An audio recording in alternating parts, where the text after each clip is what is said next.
Would you trust Donald Trump with your data? At the beginning of the summer, there was a report that his administration was expanding the work the federal government is doing with a company called Palantir. On the surface, it's about a larger effort to make our data more shareable across federal agencies. But Palantir, a company that most Americans have never heard of, has the technological capability to take this mandate and give MAGA leaders almost unimaginably powerful surveillance tool. It was also just reported this weekend that the government gave access to the medical records of 80 million Americans who are on Medicaid to ICE. This was allegedly to allow ICE to find illegal immigrants. But illegal immigrants are not eligible for Medicaid to begin with, except in very unusual emergency situations. I've traveled to China, spent years in Russia. I've been in the Middle East many, many, many times. I've seen firsthand what a surveillance state is like when you can't go anywhere without the eyes of the government on you. Your every movement is monitored. You never feel completely comfortable in countries like that. The chance that the government police will swoop in and arrest you is always in the back of your mind. Just like in 1984, you're always being watched. And I don't say it lightly when a company like Palantir could build a database with information on every American, every Texan. It scares me when I see the Trump administration giving unimaginable amounts of personal information to law enforcement. And frankly, that's not what most Trump supporters voted for. We shouldn't trust Donald Trump with this kind of power. Actually, we shouldn't trust any president or any government with that kind of power.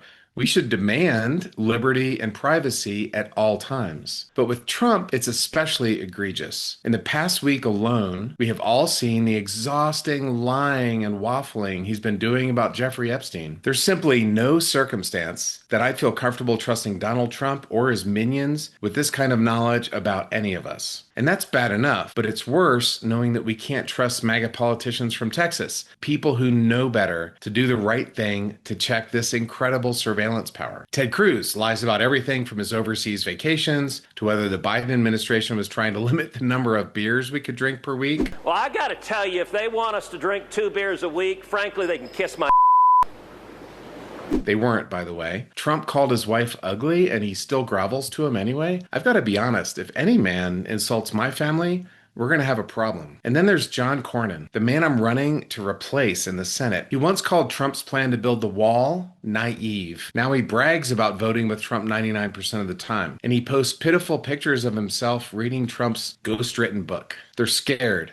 They're weak. They don't serve Texans. They only serve one man in Mar-a-Lago. And I have zero doubt that they'd let Donald Trump do whatever he wanted with these surveillance systems, so long as they could keep their jobs, no matter how invasive, no matter how dangerous, because our Texas senators are not leaders, they're grovelers. So I'm going to work as hard as I can to prevent an American surveillance state. It's time Texans had a senator who was dedicated to serving them and not worrying about the latest tweet from our unstable president. I'm taking the first step to make this a reality by running for Senate, and I'm asking you to join me on this mission.